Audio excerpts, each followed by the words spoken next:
చేతులతో మట్టిలో కలిసిపోవాల్సి వస్తుంది. నలుగురు దగ్గరికి వెళ్ళి ఏ అవసరం వచ్చినా ఏమనుకోవద్దు, చేసిన అపార్థం చేసుకోవద్దు.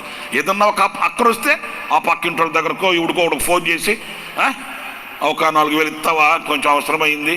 ఒక 2,000 ఇస్తావా, కొంచెం అవసరమైంది. ఒక 1,000 రూపాయలు ఇస్తావా, అబ్బాయిని హాస్పిటల్కి తీసుకెళ్ళాలా. ఏంటది? ప్రతిసారి ఒకరి మీద ఆధారపడడమేనా? ఎందుకు ఆ దీవెన, ఆ ఆశీర్వాదం నువ్వెందుకు పొందుకోలేకపోతున్నావు? ఆయన విస్తారమైన పంటను పండించినప్పుడు, విస్తారమైన దీవెనల వర్షం కురిపించినప్పుడు, విస్తారమైన ఆశీర్వాదాన్ని నీకు చేరువ చేసినప్పుడు దానిని పొందుకోలేని అభాగ్యుడు ఎందుకుంటున్నావు?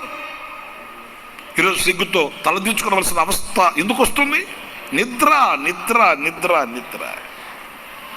ఒక 3-4 మాటల సమయాన్ని బట్టి నేను మీతో చెప్తాను ఎందుకు వస్తుంది అసలు ఈ నిద్ర.